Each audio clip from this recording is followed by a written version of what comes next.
S ಧನು ಅವರೇ, ಈ ಜೋಡಿನ ನೀವು ಸೋಷಿಯಲ್ ಮೀಡಿಯಾದಲ್ಲಿ ನೋಡಿದ್ದೀರಾ, ಏನ್ ಹೇಳ್ತೀರಾ ಈ ಜೋಡಿ ಬಗ್ಗೆ ನೀವು? ರೀಲ್ಸ್ ಅಲ್ಲಿ ಕೆಲವು ಏನಾಗುತ್ತೆ ಅಂದ್ರೆ ನಾವು ಮಾಡೋ ರೀಲ್ಸ್ ಅಲ್ಲೆಲ್ಲ ಅದರಲ್ಲಿರೋ ಬಾಂಡಿಂಗ್ ಅಥವಾ ನಾವು ಕಿತ್ತಾಡೋ ರೀತಿ ನೋಡಿ ಕೆಲವರು ಅದನ್ನ ಮಜಾ ಮಾಡ್ತಾರೆ, ಕೆಲವರು ಅದನ್ನ ಕಮೆಂಟ್ ಮಾಡ್ತಾರೆ, ಇವ್ರು ಈ ತರ ಇರಲ್ಲ, ಸುಮ್ಮನೆ ಓವರ್ ಬಿಲ್ಡಪ್ ಕೊಡ್ತಾರೆ ಅಂತ. ಅದು ರೀಲ್ಸ್ಗೆ ಅಷ್ಟೇ ಸೀಮಿತವಾಗಿರಲ್ಲ, ರಿಯಲ್ ಲೈಫಲ್ಲೂ ನಾವು ಆ ರೀತಿ ಇದ್ರೇನೆ ರೀಲ್ಸ್ ಅಲ್ಲೂ ಕೂಡ ಆ ರೀತಿ ಕಾಣಿಸೋದಕ್ಕೆ ಸಾಧ್ಯ. ನಮ್ಮನ್ನ ನೋಡಿ ಒಂದಷ್ಟು ಜನ ನಮ್ಮ ತರನೇ ಇರ್ಬೇಕು ಅಂತೇಳಿ ಯೋಚನೆ ಮಾಡೋ ಟೈಮಲ್ಲಿ ನಾವು ಏನಾದ್ರೂ ಕಿತ್ತಾಡ್ಕೊಳ್ಳೋದು ಅಥವಾ ನಾವು ದೂರ ಆಗೋದು ಆ ತರ ಏನಾದ್ರೂ ಆದ್ರೆ ಅದು ಅಲ್ಲೂ ಪರಿಣಾಮ ಬೀರುತ್ತೆ.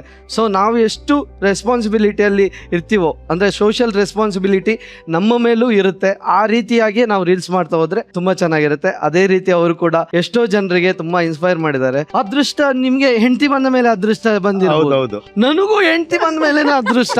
ಮನೇಲಿ ಕೆಲಸ ಮಾಡ್ಲಿಕ್ಕೆ ಹೆಲ್ಪ್ ಮಾಡ್ತಾರಾ? ತುಂಬಾ ಹೆಲ್ಪ್ ಮಾಡ್ತಾರೆ. ನೋಡಿ ಕಲಿ. ಅಮ್ಮ, ನಮ್ಗೆ ಟಿಪ್ಸ್ ಕೊಡ್ಬೇಕಂದ್ರೆ ಏನ್ ಟಿಪ್ಸ್ ಕೊಡ್ತೀರಾ? ಇಬ್ರು ಅಡ್ಜಸ್ಟ್ ಮಾಡ್ಕೊಂಡು ಹೋಗ್ಬೇಕು. ಜಗಳ ಆಯ್ತು ಅಂತ ಹೇಳ್ಬಿಟ್ಟು ದೂರ ಆಗ್ಬಾರ್ದು. ನಿಮ್ಮಿಬ್ರ ಮಧ್ಯೆ ಜಗಳ ಆಗುತ್ತಾ? ತುಂಬಾ ಜಗಳ ಆಗುತ್ತೆ. ಜಗಳ ಆದಾಗ ಯಾವ ರೀತಿ ನೀವು ಸಮಾಧಾನ ಆಗ್ತೀರಾ? ಅಥವಾ ಅವ್ರು ಸಾರಿ ಕೇಳುದಾ, ನೀವು ಸಾರಿ ಕೇಳುದಾ? ನಾನೇ ಸಮಾಧಾನ ಆಗ್ತೀನಿ. ಅವರು ಜೋರಾಗಿದ್ದಾಗ ನಾನ್ ಸಮಾಧಾನ ಆಗ್ತೀನಿ. ಸಾರಿ ಕೇಳೋದು ಅವ್ರೆ. ಅದಕ್ಕೆ ಜಗಳ ಆಡ್ಬೇಕು, ಲವ್ ಮಾಡ್ಬೇಕು. ಲವ್ ಮಾಡ್ಬೇಕು, ಲವ್ ಜಾಸ್ತಿ ಜಗಳ ಇರ್ಬೇಕು. ಜಗಳ ಇಲ್ದಾನೆ ಬರೀ ಪ್ರೀತಿನೇ ಇದ್ರೆ ಚೆನ್ನಾಗಿರಲ್ಲ. ರಮೇಶ್ ದಂಪತಿಗಳಿಗೆ ಸ್ವಾಗತ.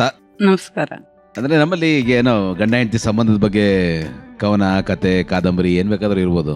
ಬಟ್ ಈ ಚುಟುಕು ಹಾಸ್ಯ ಇದೆಯಲ್ಲ, ಅದನ್ನ ದೃಶ್ಯ ಮಾಧ್ಯಮದ ತರದ ಒಂದು ಮಜಾ. ಅದನ್ನ ಯಶಸ್ವಿಯಾಗಿ ಮಾಡಿದೀರಾ sir. But still they are enjoying that work ಜೊತೆಗೆ ಆ ಬಾಂಧವ್ಯ.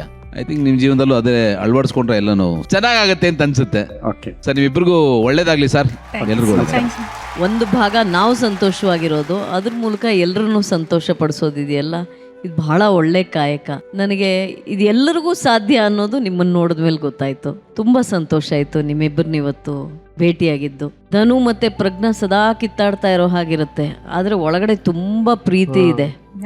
ಅವ್ರಿಗಿವತ್ತು ಒಂಥರದ ಆಶೀರ್ವಾದದ ರೂಪದಲ್ಲಿ ನೀವಿಬ್ರು ಬಂದಿದ್ದು ಬಹಳ ಖುಷಿ ಆಯ್ತು. ನೀವು ಆದರ್ಶಪ್ರಾಯವಾಗಿ ಇವತ್ತು ಅವ್ರ ಮುಂದೆ ನಿಂತಿದ್ದೀರಾ. ಅವರು ಎಲ್ಲರಿಗೂ ಆದರ್ಶಪ್ರಾಯವಾಗ್ಲಿ ಅಂತ ನಾನು ಹಾರೈಸ್ತೀನಿ. Thank you ma'am. Yes, Dhanu ಹಾಗೂ ಪ್ರಜ್ಞಾ ಅವರೇ, ಈ ಒಂದು ಮುದ್ದಾದ ಜೋಡಿಯಿಂದ ನೀವು ಕಲ್ತಿರುವಂತ ಒಂದು ಪಾಠ ಅನ್ನೋದಾದ್ರೆ ಅದು ಏನಿರ್ಬೋದು? ಸೊಸೆ ಮತ್ತು ಮಗ ಇಬ್ರು ಸೇರಿ ಇವ್ರನ್ನ ಅವರು ಫೇಮಸ್ ಆಗೋದಲ್ದೆ ಇವ್ರನ್ನು ಫೇಮಸ್ ಮಾಡಿದ್ದಾರೆ. ಅದಕ್ಕೂ ಅವ್ರಿಗೂ ಹ್ಯಾಟ್ಸ್ ಆಫ್ ಹೇಳ್ತೀನಿ. ನಿಮ್ಮ ಈ ಜೀವನದಲ್ಲಿ ಖುಷಿ ಆಗಿದ್ರೆ ಅದನ್ನ ನೋಡೋದಕ್ಕೆ ನಮಗೆ ಖುಷಿ ಆಗುತ್ತೆ. ಏನ್ ನಿಮ್ಮ ಒಂದು ಈ ಜೀವನದ ಶೈಲಿ ಏನಿದೆ ಅದನ್ನ ನಾವು ಅಳವಡಿಸ್ಕೋತೀವಿ. ಇಬ್ರಿಗೂ ನಿಮ್ಮ ಆಶೀರ್ವಾದ ಬೇಕು.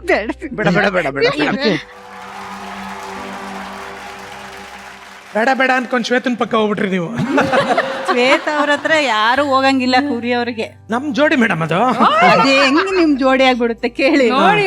ಜೋಡಿ ಆಗ್ಬಿಡುತ್ತೆ. ನಿಮ್ ತಂಗಿ ಅಂತ ಹೇಳಿ ಶ್ವೇತ ಅವ್ರನ್ನ ಜೋಡಿ ಅಂತ ಯಾಕೆ ಹೇಳ್ತೀರಾ? ಹಂಗೆ ಯಾರು ಹೇಳ್ತಾರೆ ಮೇಡಮ್?